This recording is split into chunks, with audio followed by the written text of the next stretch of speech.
Assalamualaikum warahmatullahi wabarakatuh. Alhamdulillah kembali bertemu dengan Bu Nofri dalam pembelajaran tematik bahasa Indonesia. Untuk pembelajaran kali ini kita akan mempelajari tentang peta pikiran. Silahkan nanti kalian saksikan bagaimana membuat peta pikiran. Setelah itu nanti latihan soalnya di buku paket ya. Sudah Bu Nofri sampaikan di akhir video ini. Oke, selamat mengikuti pembelajaran. Tetap selalu semangat dan sehat ya. Terima kasih. Ananda, apakah sebelumnya ada yang tahu apa itu peta pikiran? Nah, peta pikiran dapat diartikan sebagai suatu cara untuk mengorganisasikan dan menyajikan konsep, ide, tugas, atau informasi lainnya dalam bentuk diagram. Mind map pada umumnya menyajikan informasi yang terhubung dengan topik sentral dalam bentuk kata kunci, gambar, dan warna, sehingga suatu informasi dapat dipelajari dan diingat secara cepat dan efisien. Mind map memiliki 3 komponen utama. Yang pertama, topik sentral, pokok atau fokus pikiran yang hendak dikembangkan dan diletakkan pada bagian pohon. Topik utama, level pikiran lapis kedua, sebagai bagian dari topik sentral dan diletak sebagai cabang. Yang ketiga, itu subtopik, level pikiran lapis ketiga sebagai bagian dari cabang dan diletakkan sebagai ranting, dan level pikiran lapis berikutnya.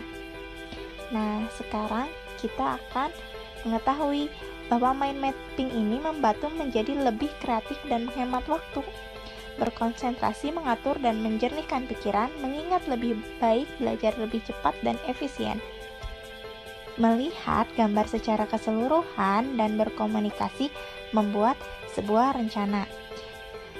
Membuat sebuah mind mapping membutuhkan imajinasi atau pemikiran yang sangat banyak.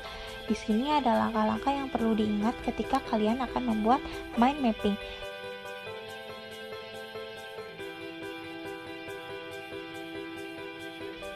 Cara pembuatan mind mapping: yang pertama, siapkan peralatan tulis. Untuk membuat mind map, gunakan pulpen warna-warni, lalu mulailah menggambar dari bagian tengah kertasmu. Gunakan kertas dengan orientasi landscape supaya mendapatkan lebih banyak tempat. Nah, selanjutnya, yang kedua, menuliskan topik utama. Setelah itu, mulailah membuat mind mapping dengan menuliskan topik utama di bagian tengah halaman.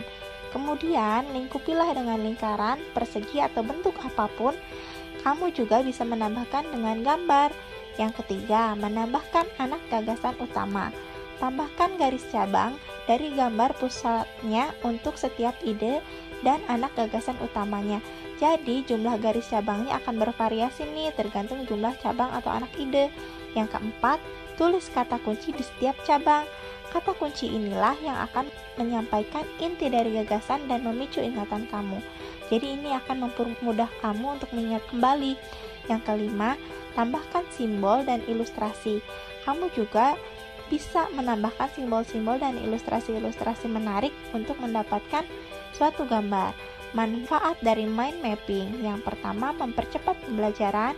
Yang kedua, melihat koneksi antar topik yang berbeda.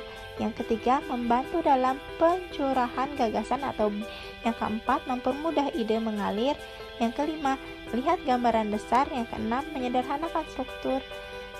Dan contoh-contoh mind mapping ini kalian bisa perhatikan. Yang pertama ada mind mapping pohon, lalu ada mind mapping yang berupa judul-judulnya saja, lalu ada mind mapping mengenai sekolah, ada mind mapping mengenai pekerjaan atau bisnis, lalu ada mind mapping mengenai visi misi hidup atau goals.